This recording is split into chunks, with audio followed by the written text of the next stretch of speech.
Welcome to Pink Cheesecake Podcast, the musings on the pursuit of a happier life. We're a mother-daughter duo. I'm Stacy Lee and Madison. Yeah. And so we're continuing on with a conversation that we've been musing on for a couple of episodes on joy, how to find joy in the little things in our lives. We've talked a lot about retraining our brains to think a little bit differently about our circumstances, our experiences, just how we see life, perceive life, and how we act on them, right? Yeah, and the goal is just to do it in a positive way. Always in a positive way. Yeah. Because that's kind of who we are. Yeah. We're built that way naturally, but it's always good for us and everyone to learn. Yes. I think like I'm constantly learning though. That right. Yeah, whether it comes naturally or not. Like if I think it comes naturally, but then if I hear another trick or something on how to just be more positive or whatever, then I'm like, you grab onto it. Yeah. And then I like to share it with everybody because I find that a lot of people come to me for advice or even just to vent or talk through things. And so then I'm always like, ooh, I remember something. So you have a toolbox to go to. Yes. And I love that. Whether it's like something I've experienced that I put into practice or I've seen somebody practice or I've learned about it. I love sharing that. Yeah. Okay. So I don't do that so much really? in my age anymore. Okay. So I think I hear a lot of things and they just float right on through. I don't seem to grab onto them and tuck them away. Oh, I do. And maybe because I have 25 years on you, maybe I've been living some of those things. Yeah, and maybe you're just hearing them. Yeah, maybe. Yeah. I don't know. Yeah. Well, and then maybe sometimes the people who like talk to me are people maybe who are younger. So then we're still trying to figure it out. Right. You guys are in the You stage have it all figured out. So easy breezy. No problems here being 52 at all. Yeah, life is figured out. No, that's a lie. So yeah, that's why we're always in the pursuit of happiness. Yeah. So tell me more. We started this podcast because you got pretty excited about something that you're doing online. Well, I don't think that's why we started the podcast. Oh, okay. But we started the podcast. I don't know what we were going to talk about on the podcast, but I just wanted to do one with you. But then when I was doing this, learning, what's the class called? It's called the Science of Wellbeing. Yep. It's a Yale class. It was open to everybody online, so I signed right up for it. And I've been like a sponge. It's How many so fun. weeks have you been doing that? So it's a 10-week course, and I still am on week 4. It's bad. I took like 2 weeks off. Oh, well, you're working a lot. I'm working a lot. Yes, yeah. I'm working a lot, and I was mothering a lot. Yes, and I was able to like study while I was at work sometimes on the slower times, but like now that I'm working in the emergency department, it is not slow. Right. And then when I'm at home, I have a 3-year-old, so there's like not a lot of like study time. And study should never be a have to. It should be a want to. Yeah, for sure. I mean, you're not going to get a degree in this. You don't have a time frame. So you should, and we've referred to this you should savor this learning experience through Yale. So we touched on it a little bit. We touched on hedonic adaptation. Yes. Which is kind of just like the practice, or actually I wrote it down, the process of becoming accustomed to a positive or negative stimulus such that the emotional effects of that stimulus fade over time. Right. So that happens when you first get married, when you first fall in love, when you get a new job, when you move into your new house, when you get a new car, you go on a vacation, like all of those emotions that you experience when you're so excited about something, kind of your heart skips a beat or you get those butterflies. Those just fade over time, even if you're still experiencing the thing that you were excited for. Right. So like we talked about, like a new car, for instance. Right. Or a new job. Like I was just ecstatic, about a new job. And then 4 weeks down, you're just like, oh, I got to go to work, Yes. You're still, but so for me, what helped me do that, and I didn't realize I was doing it until I was taking this class, and it was literally like putting into words what I was doing. And it put into words what you do too, which is so fascinating. That's why it's so interesting to me that because we do it and we don't. I don't do this. like you do. Okay. So like, for instance, like I said, this is honest truth. This is what I did. So I had butterflies when I first came back to Mayo. I was just like so ecstatic. I couldn't even believe it. I was pinching myself that I get to work my dream job. And then after a while, I'm not doing that, right? Because it's just a job. It's still just a job. So on the mundane days, or on the days where I just was kind of pushing myself to go to work, or be positive in that, I was re-experiencing what it felt like when I first came back, or what it felt like when I found out I had this. You were choosing to do that? Yeah. Oh, yes. Okay. But I didn't have words for knowing what that was. I just like did it. Oh, you were just doing it. I just, as a person, I was to just take like, care of yourself. Yeah, I was just like, okay, let's think of Madison 3 months ago. Oh, what was Madison feeling like 3 months ago? That's so smart. So then I was walking into the building again going, I am so happy so I re-experienced it. You've already retrained your brain. But I feel like I didn't it's just my brain. Well, just like I said to you last episode, yeah. I don't consciously do that. No. I still sit on my gray couches that I was so happy to buy 2 years ago. Yeah. Every day I'm like still in love with those couches. And like it's just something I can't really help it. I don't know. It's just the way I think we're different, but we want to talk to everybody. Yeah, we want to share it. I think especially people, if it doesn't come naturally to people, I think it's really important to do it. I think if you're struggling, or if you want to be more positive, or if you want that, I want to share some things that are. Okay, something just came to my mind. Okay. About getting used to things that you got excited for. Yes. So we were talking, you mentioned big things like vacation, jobs, cars. Yeah. Okay, no lie, I needed dishcloths. And okay. That is the most mundane. Right? The dirtiest. Okay, I needed dishcloths. Okay. And so I went on to Amazon and I researched just square dishcloths to wash dishes with. Yeah. And I found some, and they were in really pretty colors. And I bought them because there were good reviews and the colors were fantastic. And I always like color. So I ordered them. Oh my gosh. I love them. I love these dishcloths. Yeah. I do. And I believe it. I'm not going to get sick of using these. And I saved them in my wish list. So if they ever go bad, I'll just keep reordering them. Yeah. Super affordable. But now every time I touch that dish rag, I'm aware. Even as I'm scrubbing spaghetti sauce that's been burned on the stovetop. Oh, this is a bright pink or bright yellow new cloth. Yeah. And I'm pretty So did you do that on purpose when you went to buy a dishcloth? Did you think I need a dishcloth that made me happy? Just like I bought some coasters for my coffee that I have on my end table every morning. And I feel like people just do this though. They probably do, because then why buy something, right? Exactly. But a lot of the time, like someone like my husband, he buys things purely for need, just necessity, practicality. Like this is it. Okay. Without joy involved in it at all, or pleasure. Yeah, like, oh, is it cheap? Does it work? Good. That makes him happy. Oh, yeah. It's like a whole we're not going to go there because like I don't even know what that's like. But I think a lot of people of people live like that. A lot of people live like that. Right. But then in a way that brings him joy, because then he found found a deal. You know, that was something that, and so then he was proud of that. He didn't care what it looked like, but like, so maybe that actually kind of goes into something else where like, it might not just, the same things might not bring everybody the same joy. Oh, heavens no. We talked about that before. Yeah. Like that might be his joy. So then he thinks about that every time. I got that for $5. Yoga brings me joy. Right. We talked about that. Right. That's not going to bring everybody joy. Right. Yeah. People like to deadlift 350 pounds. I don't see a joy in that. I honestly want to try that. I would love lifting. I seriously would. I would love lifting. Well, if anybody knows about lifting, we're ready. Contact us. We're ready.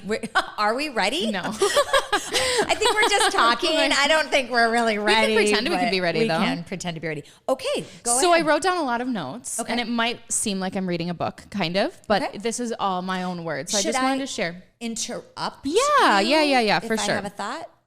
Okay. I just wanted to write it down so then I got everything out, because sometimes I like forget. And we talked about getting those words out. Right. So there's a few more strategies that we didn't get to talk about last time, and that's kind of where I want to start. The other thing, invest in experiences. That's a huge thing. Think and plan experiences. Studies show that not only is it better to create memories instead of collecting things, you become more likable as a person. That's so interesting. It's really interesting. People are more attracted to you if they found out, for instance, you've been to Paris, than to see your brand new car. Okay. Of course, I'm interested if someone gets a new car. Like, that's super you? cool. Yeah. I'm not at all. Because people, but that brought them joy, right? Oh, you're happy for them. Yeah. Okay. So I'm not saying this as like a personal thing. I'm saying statistically. So in the class, they showed that people are just a little bit more attracted to you. People find you a little more interesting. Yeah. More depth to you. Textured. More textured. They find you approachable, likable. There was a whole list of stuff. If you've been to Paris or have had any experiences. Just life experiences.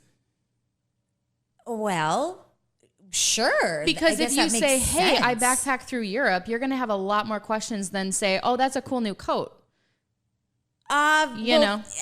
Yes. Okay. Yeah. That makes a ton of sense. Yeah. To me. So it's like, okay, that's really interesting. Like, so I'm not even open about every place I've traveled a lot, and I don't really talk about it. You have traveled a lot. I have it. But whenever I do, people are really, oh, really? Where'd you go? What did you do? Instead of me saying, oh, I just bought a brand new, kitchen table. It's not the same. But what I'm saying is where you invest your money, basically. Are there people that choose to invest their money on things more than experiences? Oh, yeah. Are there? I think a lot of people do. Okay.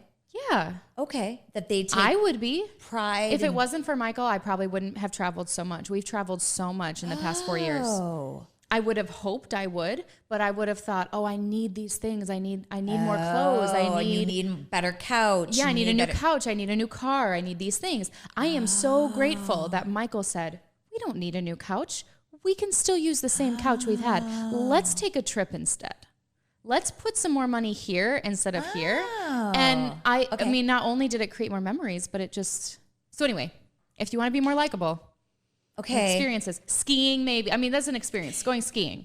Okay. Going up north, going fishing, that's an everyone experience. has access to what you're talking about. I'm not saying an experience, meaning going on a vacation. Good. Give me a smaller experience. A smaller, Like owning that, chickens.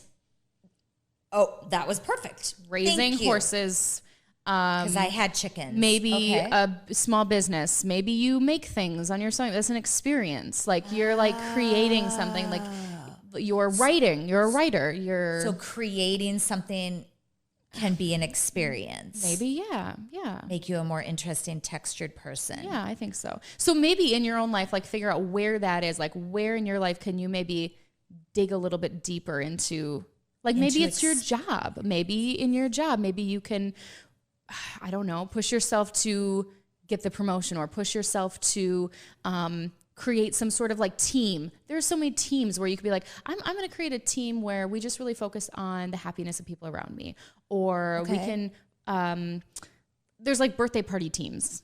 Okay. I don't know. That's just an experience that you would have, right? Okay. Kind of coordinating something like that. I don't know. Okay. No, That's very interesting. I don't get to have a lot of experiences in my lifestyle right now. But teaching yoga and going to Chicago and becoming a yoga instructor, that's huge. Well, those are beautiful. Right? Those are big experiences. And people are like, I'm interested in that, right? I guess you're that's right. That's an experience. Being on a train. People don't travel by train. That's an experience. No, I'm a rail rider. Yeah. Like, I mean, I'm just like smaller things like that. I like to ride the rails. Okay. My first car was a 93 Toyota pickup truck. That was your first car. That's an experience. Like, it's just, something that maybe is a little bit different than instead of investing in, a brand new car for me, Right. I guess I'm still pushing this point on people who maybe are spending more time at home lately. Okay. I want those people to feel like they can have an experience even in a smaller venue. Yeah. That's where I'm trying to think. Yeah. Because we're talking a lot of experiences and things outside. What can we do at home, do you think, to still be interesting and have texture? And is it, I know, I'm asking a hard question. That's why it's kind of a bummer being at home right now. So we're still the pursuit of happiness. I don't think that this has to do with just staying at home. I think this really does mean like not being at home. There's other ways. This is one strategy. This isn't our whole topic today. Okay. I don't want you to think that like, I don't think it fits really when you're at home. Oh, you don't? Mm-mm. Okay. Okay. That's fine. I don't think it does. There's other things that do.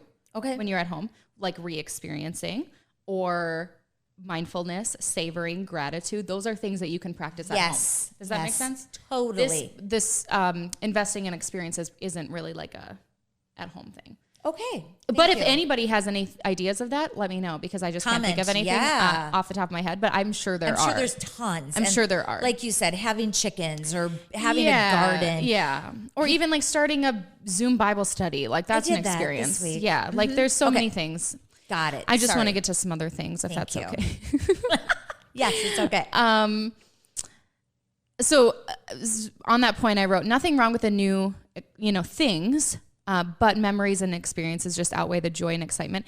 Also, it brings you more excitement over time. That's my last point. Right. It's just, it furthers that joy, those memories over time. It's just a longer experience. Yes, it is a longer experience. Yeah. Yes, so you get to enjoy. Or feeling of joy. Yeah. Interrupt consumption is really interesting. Say that again. Interrupt consumption. So explain interrupt. Studies show that your happiness level is higher when you're watching a TV show with commercials, your favorite TV show with commercials, aside from without commercials. Isn't that interesting? I don't buy it. If you're eating a chocolate bar, okay. Okay. Or what's your favorite? A lemon bar. Okay, you're eating a lemon bar. Okay, you're eating a lemon square, and someone says, "Here, you can have the whole thing." Okay, and you eat the whole thing, and you're like, "Oh, this tastes so good." Okay, that was wonderful. Your happiness went up, and then it kind of just went back, right? But if someone said, "Here, have a bite," and then they took it from you and said, "It's going to be over here. You can have another bite in 5 minutes." Okay? You would be so excited to have that other bite. And then you have it and you're like, "Oh, I'm so happy." You would be happy longer. Well, the bigger the lemon square. Yeah. No. The bigger the pie. You're interrupting your consumption of the lemon square, I understand what you're saying. I'm picking on you a little bit because that's it's very interesting. I've never thought about interrupting. And commercials just seem annoying. Yeah. But remember when we would watch American Idol? And what would I do during commercials? You would mute the commercials. But every time. Aside from that, we'd, be doing something else. It's on. We would get that same kind of like excitement, right? Yeah. You would, and then, it's on again. I like that you used just American Idol as an example. That was a really big deal. It was a big deal years and years and years. Years ago. Yeah. No, but for years it was. I know. Okay. And our brains just don't know the difference. That's why we experience the same level of joy, because our brains do not know the difference from when you first had your first bite of lemon square than it does the second time. Our brains don't know the difference? No. Okay, so like we know that we're going to take a second bite of the lemon square, right? Yeah. But like our brains, when we experience that joy, it's the same. Our brains are giving us that same brain doesn't go, hormonal. "Oh, this is the second bite or the second half of the bar. Who cares?" The brain says, "This is equal." Which is so crazy. The brain has like so many levels. Yeah. Yeah. It's really interesting. So yeah. Okay. Isn't that cool? Yeah, very cool. So then how can we maybe do that? Well, in everyday life, I don't know. What if Oh no, I am so nervous. I am so nervous. Like, do we need to turn off the camera? No. I was thinking, I'm so nervous. For this. I really like so shoes. Nervous. Don't be nervous. Okay. And I was thinking, wouldn't it be funny? And this is totally not. If you just put one shoe on and then like a half an hour later, you then could put on the other shoe. So I interrupted the consumption of my new pair of shoes. Does it make you that happy to put a pair of shoes on? Sometimes. Oh, that's so cute. I love shoes. Good. Shoes are, I love shoes. Okay, so like actually putting the shoe on makes you happy? Yes. Really? Yes. I have no idea what that's like. My hot pink Nikes or Nikes. Please, I'm old. I don't know how to say it. You don't know how to say Nike? Is it Nike? It's Nike. I get in trouble. I don't. Oh my God, really? I think when I was a kid, it was Nike. Has it always been Nike? I don't know. We're going to find out, though. I hope Nike contacts us. I'm just kidding. Okay, but even today, I love the shoes I have on today. Yeah. Every pair of shoes I own, I love. Yeah, that's interesting. Or I wouldn't own them. Yeah. But would I get that interruption if I put one shoe on and walked around? I don't know. You should try it because I have no idea what that's like to be if I excited have to about leave the shoes house, I won't have time to do that. Yeah. Okay, so anyway, I was just thinking of something that I love. That's funny, though. That's funny. Scared of what I'm Okay, going to good. say. I just wanted to make sure. We talked about the re-experiencing. No, I don't get that. Do it again. With your new job. You're re-experiencing what it felt like when you first got the job. Got it. Yep. So re-experiencing your wedding day. Right. Like when you renewed your vows. Yes, we did at our 10-year. Yes. Yep. Yes. So you kind of re-experienced that. Yes, we did. Mm-hmm. Right. Okay. Yep. Good. Acting it out or just remembering memories, sometimes driving by places with good memories, looking at pictures, family videos, retelling the story. All of those are good ways to continue the experience of joy and happiness. I think that's pretty common. And I think that, people very have common. that. Mm-hmm. Yes, that's why we have, 4,000 photos on our phone. Oh, I have. Do you want to know how many? Yeah, I do want to know how many photos you have on your phone. I really want to know how many. Okay. I'm a cleaner. I'm a scrubber, so I delete a lot. Okay. Are we ready? I'm ready. I'd like to know how many photos you have on your phone. My heart is like racing right now. How come you can't find it? How many do you have? Oh my gosh, go. 32,000. Oh, no. 411. You have 32,000 images on your phone? Yeah.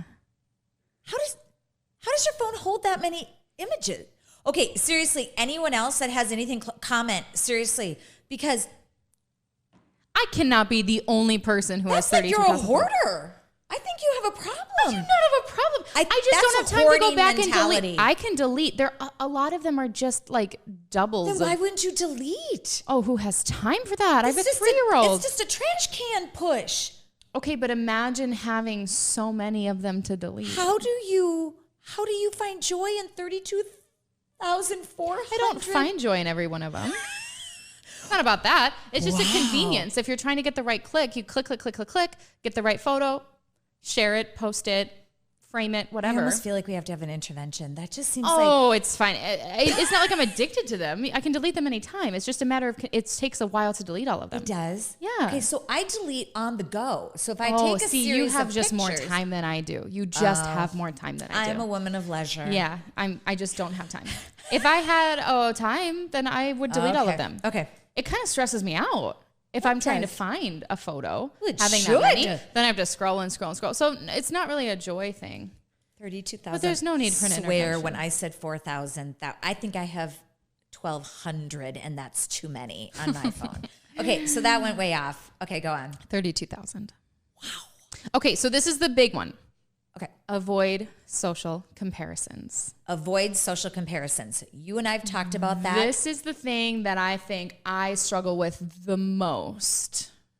You don't? No, we talked about it and you had to explain it to me because because we don't always have control over our comparisons. Our brains do not work on absolutes. Our brains are not our reference points, so to speak. Okay. They're not absolute. Our brains just don't work that way. And that's how we've been able to survive, which is amazing. You're just saying we're not black and white, we're gray. Exactly. Okay. So if my opinion of something changes based on my situation, based on my friends, based on my family, based on my financial situation, it just does.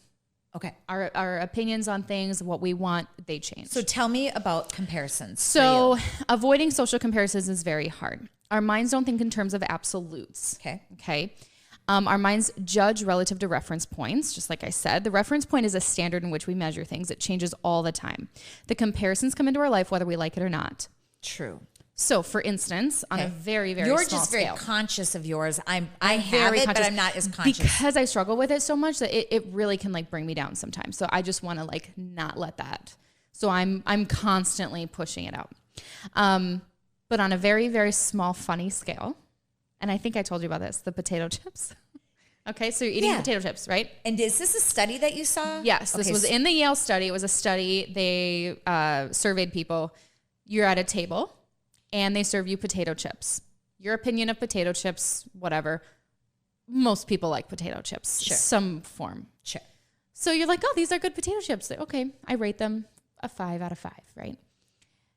Then you feed them potato chips with chocolate on the table. Just sitting on the table. Yep. Okay. They eat the potato chips, 5 out of 5, that's fine. Then you give them potato chips with sardines on the table, right? Yes.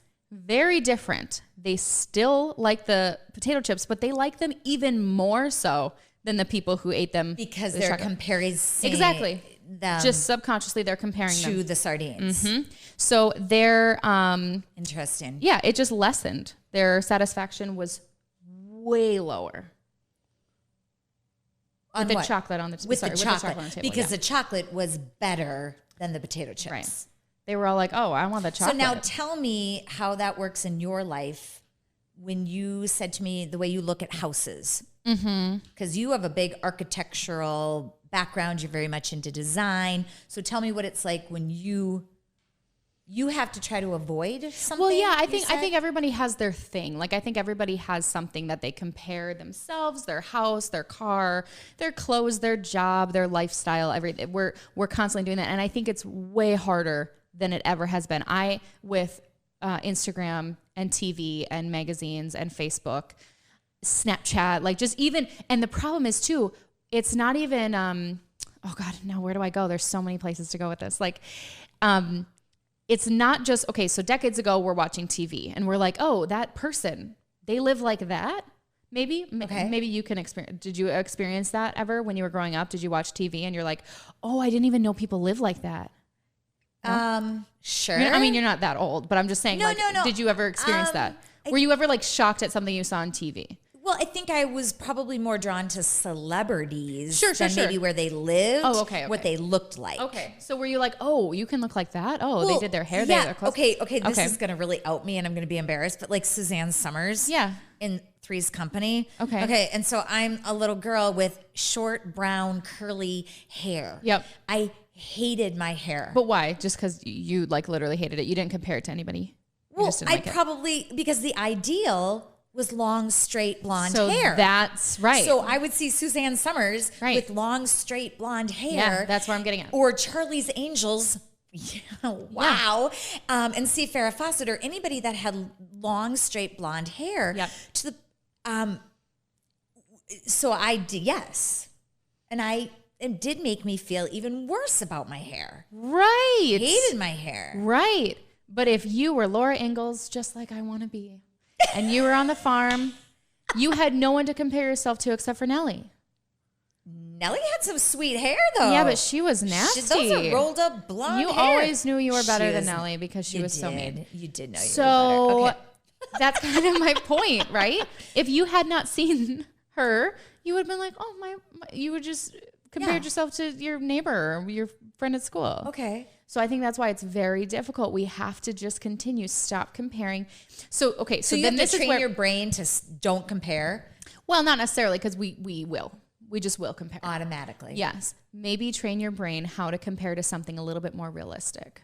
That's what's hard. Okay. So for instance, there's so many ways to go with this. For instance, this is something funny. I cannot remember for the life of me where I heard it.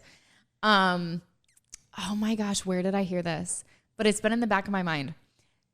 Don't look at magazines for a comparison of what your body should be. Not only because we know they're all fake, like they're all Photoshopped. They literally are so fake, right? Because if you met that person in real life, they don't look like that. No. So don't do that. And don't even look at YouTube and makeup tutorials. Just look at a picture of your grandma or your aunts or your mom, because that's what you look like. That's you. That's who you should. That's the only person that you can compare yourself to. It's true. Like that's true comparison. That's a real comparison. Like interesting. And you're not saying you're better or worse than you would never say that about your family. You would look at your family and go, "You're beautiful." Right. I love that I have a similar body to Auntie Patty and Grandma, and we have like the home face, and like I like that, and we all kind of have that you and I, we look very similar, right? Think that, yep. And so, so that's, I don't know where, I cannot remember where I heard that, but I heard a long time ago. That's where you should be looking. Look at those people, not the My magazines. family has great curly hair. Yeah, Some of them. yeah. So I don't know. It was just interesting. It and is. then, but yeah, definitely like staying away from like this Instagram. Yeah. And sometimes I've had to unfollow things. There's a lot of talk on that, making sure. I've unfollowed a lot of stuff. Do not torture yourself. Because at first I follow things, I think, oh, that house is so beautiful, right? I want to keep looking at that and maybe, find inspiration for my own house. After a while, I go, why don't I have that house? Are you kidding? Oh, that's sad. And you and then I'm like, nope. Because I don't live in LA, like, and you don't want to live in LA. Yeah, like there's nothing about that lifestyle that even closely resembles mine. So then that's where my brain, you just do it automatically, and then you have to really stop yourself. And I think a lot of people do that in different ways. But I think also the hardest part is when you see a constant feed from people who are your peers. Ooh, yes. That's where it gets much harder to stop. Will admit with my peers for sure. At my age, if I see other 50-year-old women. Yeah. What are they doing? What are they into, right? Have so much more going on in their lives and have achieved so much more. Gosh, that makes me mad for myself. Like, I don't want that. Right. No, I don't like that. Yeah, and I don't either. If I see a perfect family photo, or if I see someone who's my age but single, but I want to traveling, overcome it because I want to be friend. I want to like and celebrate that. Oh, person. and I think you do. I think we do. Okay. I think we do. Okay. Yeah. Yeah. It doesn't pain me to the point where no. I don't want to not follow them anymore. No, because that would be like mean. We're not mean. No. But maybe that kind of comes to, maybe that's why people are sometimes not so nice, is because they really are struggling with feeling happy about themselves and feeling grateful for their life, That's why I take gratefulness in washcloths. Yeah. Dishcloths. Right. Finding the joy where you can. Yeah. Yeah. But yeah, so I think that's really the struggle for, Okay. Well, we're going to just strive for that. I think so. And I think a lot of people should. I think, and then I think just think about what kind of social comparisons are you letting in? Like maybe they're coming in, you don't even realize it. True. I think people should really start being aware of, maybe it's the car, maybe it's your next door neighbor. Another study that I was learning about in the Yale class was you are more likely to desire a brand new car if your next door neighbor gets a new car. If the neighbor down the street gets a new car, not as much, but it's the next door neighbor. If they get a new car, studies show you are more likely to want to buy. See, and isn't that interesting? I don't care anything about cars, but no, but other things. But yeah, in general, if they got a brand new riding lawnmower, it's all about where your priorities are. Right. The other thing too is your mind's. So we kind of talked about this. Your mind's strongest intuitions are often wrong. You were super fast in that sentence. Repeat that. Okay. Our mind's strongest intuitions are often wrong. Okay. We are miswanting. You would think our intuitions would be... Because our reference points are always changing, and because our minds do not work in terms of absolutes. Okay. We don't have those goalposts that are in the ground that always stay. Yes. Okay. They're always changing. Our intuitions are often wrong. We miswant for things. Similar to what I said. Okay. I didn't want a new car until my next door neighbor got one. Okay. Right? I didn't want this in my house until I saw someone else had it in their house. Okay. Oh, that's a really cool. Oh, I want that in my house. But I'm miswanting that. Deep down, did I actually truly desire that? No. So how are we building our life around that? Is that a fear of missing out then? Do you feel like you're missing out? That person has something. I feel like fear of missing out more has to do socially. Oh, that's different. Okay. In my opinion. Okay. But yeah. Okay. Anyway, I just thought that was really interesting. Are we good here? Yes. Can you tell a story before we go into our buzz questions? Oh no. I just want to hear the story. I don't know. Of when you told me your famous quote when we were in the grocery store. Because it kind of goes on with what we were talking about. Okay. Before we go into our quick questions, I really just want to... Buzz questions? Yeah. Okay. So ask me... Do you want me to set the story? Yes, set the story. So we are at County Market at 7 p.m. I think. The two of us. Tuesday afternoon. How old Tuesday were you? Night. 9th grade, I think. Ooh, that young? Okay. 9th or maybe 10th? Yeah, I think you're like 16, 17, 16. Yeah, 9th or 10th grade. And you were doing the thing where you half listen. Okay. And you're shopping and you go, mm-hmm, uh-huh, or whatever it is. But it's so obvious that you're not listening. I don't remember exactly I'm what trying to shop. I know, but it was just very obvious that you were not like fully engaged, right? And so I'm just like rambling on about I think I had a crush on somebody. You were whining about a boy. I was whining about a boy. And some friends. And just what was going on. Whining. Just very much like, I can't believe they did this and I don't feel like I like it, but I like him, and yeah, like something. I honestly don't even know exactly what it was. No, that's exactly what you were doing. Yes, I tuned that right out. Mm-hmm. And you were like, I think you were grabbing like the Triscuit. We were in the cracker aisle. Oh, really? I'll literally never forget it. Yeah, you were in the cracker. I think you were grabbing like did you buy like chicken what were those chicken biscuit crackers that you bought? Chicken and a biscuit? Ah, gross, but so good. I don't know why I had that in my mind. Okay. Chicken and a biscuit, yeah. yes. And okay. So all of a sudden, do you want to say it or do you want me to finish the story? You just finished the story. You're doing so well. And all of a sudden, I'm just like waiting for a response to my woes because I'm struggling. And you reach for the crackers and you say, oh, Madison, just enjoy your life and be grateful. That's what you said. Just enjoy your life and be grateful. That's it. Just enjoy your life be grateful. I just shut you down. But you whined enough to get me to stop. And I did give you were full just attention. like, just enjoy your life and be grateful. Oh, I didn't. Oh, it was kind of like that. It was kind of just like, let's enjoy right your there life. in my head. Did it shut you down? Did it make you feel better? Well, I think I started laughing because I was like, you aren't listening at all. But that was such a nice thing. Just like it was a good advice. Oh, good. I'm glad. So I share that with my friends every once in a while, and I tell them the story, and they think it's funny.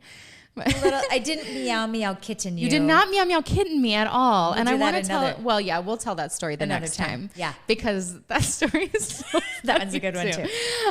But yeah, so anyway. We're way over time. Yeah, I know, but we have to get to the questions. Okay. The buzz questions the is buzz what you call them. questions. So you ask me and then I'll ask you. All right. If you could could choose to be anything for a day, what would it be? Two.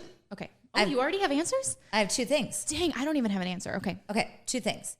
Go. Number one, I would like to be a 90-pound, 5'1" professional ballerina for a day. Okay. At a ballet company in New York City. I want to know, I'm going to cry, what it would be like to be a professional ballerina. Yeah. And excel, be the lead dancer, to be the best ballerina in that company for a day. Mm-hmm. Ooh, that would be exciting. Oh my gosh, to experience that in New York City. I put me in any ballet. I don't really care. But to experience that level of expertise in ballet. And then the other thing, if I couldn't do that, if I could choose to be anything for a day, this one makes me cry too. I would be a brand new mommy again. Oh, yeah. And have the first 24 hours holding a newborn. Yeah. If I could do that again for a day. Yeah. Wow. Now we're crying on the Cheesecake podcast. I did not expect that. Yeah. Mine are so much less emotional. Please be shallow. Mine are, those are beautiful answers. Those are beautiful answers. I just kind of thought of two, I guess. It's really hard. I just want a lot of things out of life. You want, yes. So the first thing that came to my mind was a picture of something. So I had to place myself in it because I didn't know exactly where my mind was going. So I read this question to myself and this is what I imagined. Okay. Okay. I'm going to take you on a journey. Oh my. I imagine myself in a New York City. Well, New York City is. I know. It's our dream. My home. Okay. And in a New York City loft, all white, at a photo shoot. But I was not the model. I was not.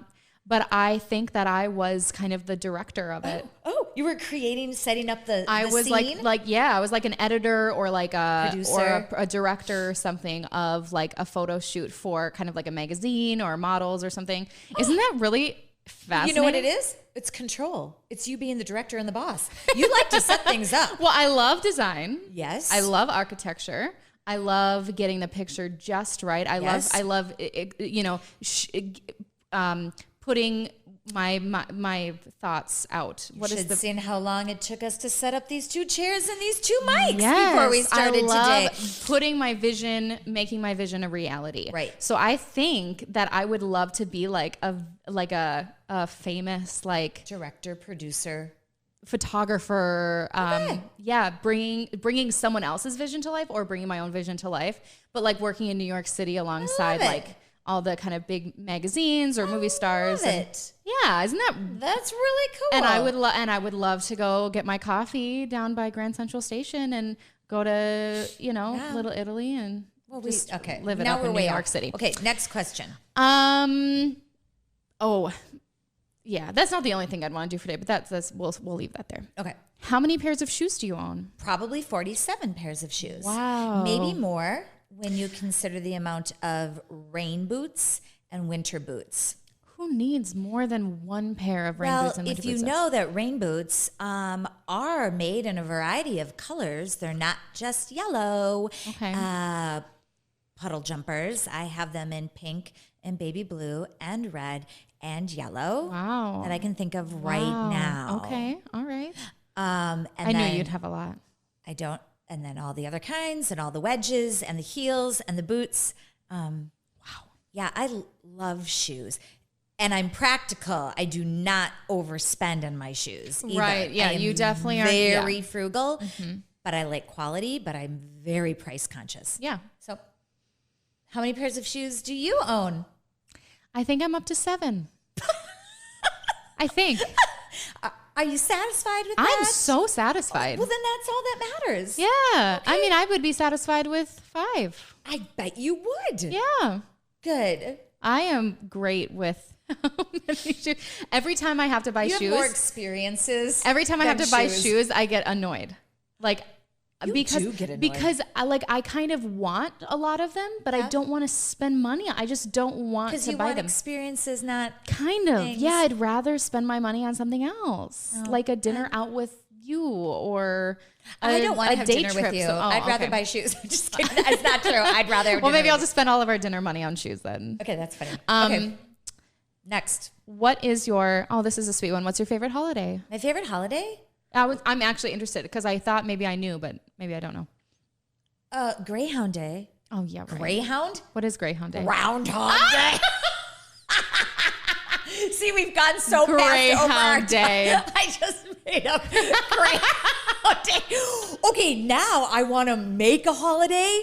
Greyhound? Yes. A greyhound, though, out of all the things to make a holiday about. Race dogs. Oh my gosh.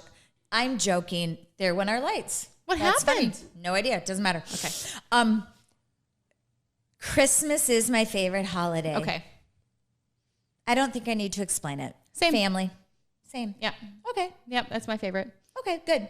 Everyone knows what that looks like, so we can move on.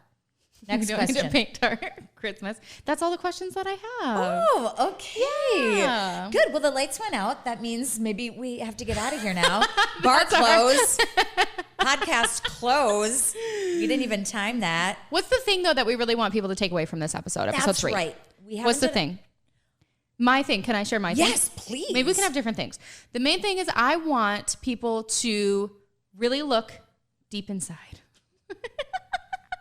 No, I just want us to be a little bit more aware of our social comparisons as people, and then how that is affecting us. If you do believe that maybe that's affecting you, and it doesn't have to be affecting you that much. Okay. But just something where you're like feeling not so great about something about your life. Take a second to take a second, find out what that social comparison is, maybe where it's coming from. And then if there's something that maybe you can do to stop it. You know, and using these strategies, maybe like unfollowing, maybe just saying stop, saying it out loud whenever you have a thought like that.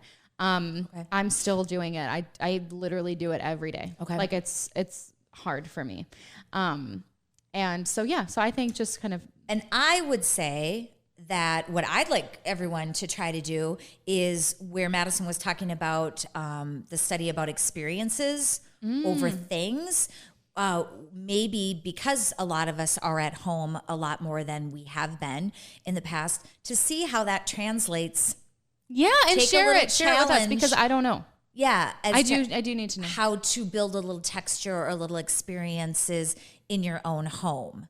And what that looks like. Yeah, that you can feed yourself that way and stay an interesting person. Because I know I struggled with that this week. I felt like I was just disappearing at home. I was just not having anything new to offer the world or anything.